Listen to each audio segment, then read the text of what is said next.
मंत्रालय अब बदल दिए जा रहे। एकनाथ शिंदे का मंत्रालय भी दे दिया गया है सुभाष देसाई को। मौसमी हलचल तेज हुई है। ईडी का समन संजय राउत को, और अब इस पर भी जमकर सियासत होगी। 17 एमएलए दावा है संजय राउत का कि 17 एमएलए को ईडी ने बुलाया था और बोला था कि आप सूरत पहुंचिए। तो लगातार शिवसेना और लगातार जो एनसीपी है वो ये आरोप लगा रही है कि ईडी का बेजा इस्तेमाल हो रहा है। और अब संजय राउत को जब समन आता है तो जाहिर तौर पे काम की तरफ से पूरी तरह से इसको भुनाने की कोशिश हो रही है। वहाँ पृथ्वीराज चौहान भी यही बोल रहे हैं कि ईडी का इस्तेमाल हो रहा है और पूरी बीजेपी लग गई है सरकार को गिराने में। पहले भी ये कोशिशें हुई हैं, इस बार भी कोशिशें हो रही हैं और ये नाकाम होंगी। कुल मिला के आप देखिए अंजना, हर घंटे अलग अलग आ रही हैं। जिस तरह से आप देखा किस तरह ठीक है, आपकी आवाज कट रही है चूंकि आप कार में ट्रैवल कर रही है। मौसमी, मैं लौट रही हूँ आपके पास। विद्या, अब इधर उद्धव ठाकरे भी दिखाना चाह रहे हैं कि कमान मेरे हाथ में है, सख्त फैसले ले रहा हूं, और उन्होंने एकनाथ शिंदे का मंत्रालय तक दे दिया है बागी मंत्रियों का।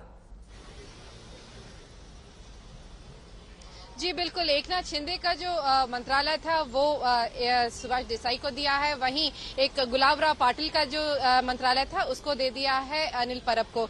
ये लोग हैं जो अभी भी दरअसल सरकार में अभी भी उद्धव ठाकरे के साथ दिख रहे हैं। हर रोज आना जाना मातोश्री में इन लोगों का हो रहा है। अनिल परब वही सदस्य हैं, शख्स हैं जिसके बारे में अभी थोड़ी देर पहले मैंने बताया था कि ईडी ने उनको 3-4 दिनों तक अपने पास रखा था। जब शुरुआत में ये बागी नेता गए थे गुवाहाटी, उस समय से माफ कीजिएगा 2-3 दिन तक ये लोग वहीं पर थे। तो अनिल परब, दरअसल अनिल परब और सुभाष देसाई वो लोग हैं जो एमएलसीज हैं, ये एमएलए नहीं है। लेकिन फिर भी तकरीबन 17 का अभी भी हवाला दे रहे हैं। 17 एमएलए इनके पास हैं अभी भी। संजय राउत और जो उद्धव ठाकरे का जो कैंप है वो बार बार यही कह रहा है कि उनके पास कई सारे नेता अभी भी हैं और जो बाकी आएंगे उनके साथ भी बेटर उनको प्रपोजिशंस दिए जाएंगे जब वो आएंगे उनके पास। लेकिन फिलहाल इंतजार हो रहा है कि ये सारे एमएलए गुवाहाटी से आए। इनका अभी भी ये मानना है कि कुछ लोग जो हमारे तरफ से गए थे वो कुछ लोगों को वहां पे मान मुनव्वल होगा गुवाहाटी में और उनको लेके आएंगे। इस तरह की एक पूरा अंदेशा वो जता रहे हैं संजय राउत और उनकी पूरी टीम। बिल्कुल, और देखिए संजय राउत उनके बयान की वजह से एक टेंशन हुआ और उसके बाद हमने देखा, संजय आप हाथ उठा रहे थे कि उनका भी पुतला फूका जा रहा है कुछ जगहों पर। संजय, अभी फिलहाल तो 27 नंबर मैटर ही चल रहा है और उम्मीद की जा रही है कि बस अब थोड़ी देर में 15 से 20 मिनट में शायद हो सकता है कि 33 नंबर मैटर आ जाए और उस समय इस मामले की सुनवाई शुरू हो जाए। यानी जो सुबह से उत्सुकता बनी हुई है उसकी चरम और परम स्थिति बस थोड़ी देर में आने वाली है।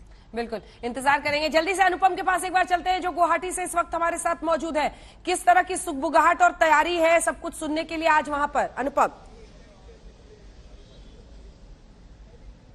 जी अंजना, देखिए भीतर में जो हमारे पास खबर है कि एक बड़ा स्क्रीन लगाया गया है और जिस तरह की खबरें आ रही हैं कि वहां से लिंक दिया जाएगा तो और जो एकनाथ शिंदे ग्रुप है वो पूरी तरह से उसको देखेगा सुनेगा। हालांकि वो पार्टिसिपेट उसमें नहीं कर पाएंगे। और दूसरी ओर दीपक केसरकर की एक जूम प्रेस कॉन्फ्रेंस होने वाली थी उसको भी पोस्टपोन कर दिया गया है। वजह यही है कि ये जो गुट है, ये जो धड़ा है, अब पूरी तरह से अपने को केंद्रित कर रहा है सुप्रीम कोर्ट की सुनवाई पर। एक और बात जो सुनने में आ रही थी कि गवर्नर से डायरेक्ट कम्युनिकेट किया जाएगा, हो सकता है चिट्ठी भी लिखी जाए, लेकिन ये सब निर्भर कर रहा है सुप्रीम कोर्ट की सुनवाई पर। क्योंकि उसी वजह से जो एकनाथ शिंदे हैं अभी रुके हुए हैं, क्योंकि पहले सुबह खबर आई थी कि हो सकता है आज ही राज्यपाल से संपर्क स्थापित किया जाए। और जिस तरह की बात एकनाथ शिंदे की ओर से अभी कही गई है कि अघाड़ी सरकार अल्पमत में है, तो वो कम्युनिकेशन गवर्नर के साथ उनको करना ही पड़ेगा अंततः। तो वो कब करना है ये जो डिसाइड करेंगे, ये सुप्रीम कोर्ट की सुनवाई के बाद डिसाइड करेंगे और कि उसमें क्या हो रहा है।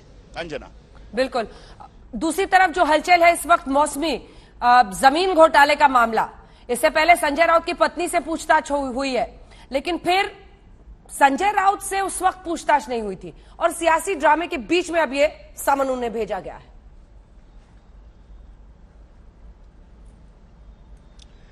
जी बिल्कुल, देखिए लगातार संजय राउत खुद भी ईडी का जिक्र करते हैं। जब हमने उनसे बात की थी तो उन्होंने कहा था कि ये सब ईडी का डर है। तो वो उस वक्त भी जानते थे कि उनके ऊपर भी लगातार ईडी का शिकंजा कस रहा है। उनकी पत्नी से पूछताछ हो गई है और मामले उनके सामने है, पर सियासी रूप से लगातार संजय राउत इसको भुनाते आए हैं। देखना ये होगा, ये दिलचस्प बात यह है कि ना सिर्फ शिवसेना बल्कि आप देखिए तो कांग्रेस के राहुल गांधी भी आजकल ईडी के चक्कर काट रहे हैं और लगातार विपक्ष ये कह रहा है कि सरकारी एजेंसियों को इस्तेमाल किया जा रहा है अपनी मनमानी करवाने के लिए। तो कल अगर संजय राउत जाते हैं, ऐसा लगता है कि उसको ये बिल्कुल सियासी रूप से एक हथियार बनाएंगे कि किस तरह से ना सिर्फ वो बाकी जो 17 एमएलए हैं बल्कि अब क्योंकि हम वो बोल रहे हैं जो सरकार को, जो भाजपा को पसंद नहीं है और बागी विधायकों को हम आड़े हाथ ले रहे हैं, उनको अखर रहा है, इसलिए हमको निशाना बनाया जा रहा है। तो लगातार सिंपैथी कार्ड खेलने की भी कोशिश हुई है इस मसले पर और इसमें भी ये जताया जाएगा कि ईडी को हम का बुलावा सिर्फ इसलिए आया है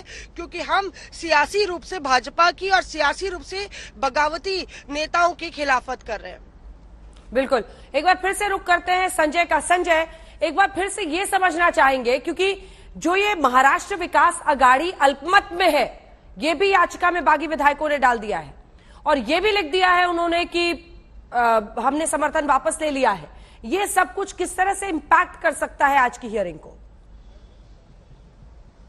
इंच इंच नजदीक आ रहा है सुनवाई का वाला मैटर और 29 नंबर मैटर चल रहा है। अब बस 3 मैटर की जरूरत रह गई है। उसके बाद 32वां मैटर जैसे होगा उसके बाद 33वां मैटर आ जाएगा।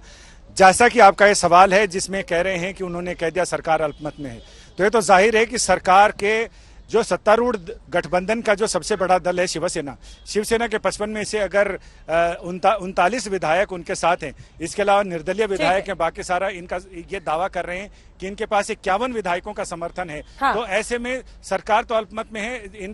तो ये भी कोशिश चल रही है कि राज्यपाल को सीधे अप्रोच किया जाए और वो सारी लिस्ट दी जाए। अगर राज्यपाल चाहते हैं कि परेड कराई जाए तो परेड कराई जाए और उसके बाद फिर अपना बहुमत सदन में सिद्ध किया जाए।